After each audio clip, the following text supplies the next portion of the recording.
So outside of taking a step back and problem finding, what are some other roles or responsibilities you see designers overlooking today that might be costing them credibility? Costing credibility internally on Internally design teams? at their own company, and just within the industry. One of the big difficulties I think designers, and it's not an easy solve, but engineering, it's very easy to have engineering show up in the metrics, right? So a lot of companies in the Valley, they use metrics like engagement or growth, and those are very easy to show like, hey, we made something faster, more people use it, so that was like we did good here. With design, sometimes it's second and third order effects. I'll give you a good example. At Facebook, on the communication design team, a lot of our products that were meant to delight and inspire and make people kind of feel good about using Facebook, you don't necessarily see that in the usage right away. And so if that is the space, if that's the only data that you're looking at, it's very easy to come with a conclusion that says, okay, well, like this isn't moving the needle and like forget it. Eventually we said, well, wait a second, let's start measuring Net Promoter Score. And that actually, Net Promoter Score is the question, would you recommend Facebook to like a family member or friend?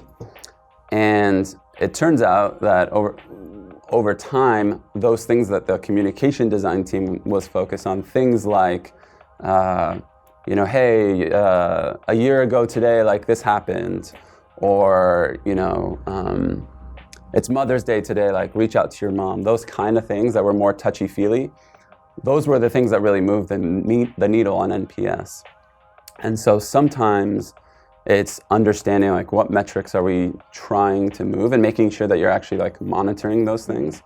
So that's one way to do it. But sometimes you really need someone to buy into design and believe that it's important, because it might not show up in those metrics. And I'll give you another Facebook example. Is like we built like what we called the Analog Research Lab, which was this like lab that creates a bunch of posters and beautiful designed those posters, ephemera, whatever for Facebook. And it became a real amplifier of Zuck's message to the company.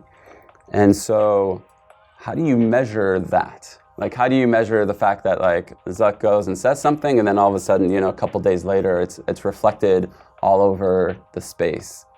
It's kind of hard. You can kind of start seeing people, we started seeing people, like we put a, what would you do if you weren't afraid poster.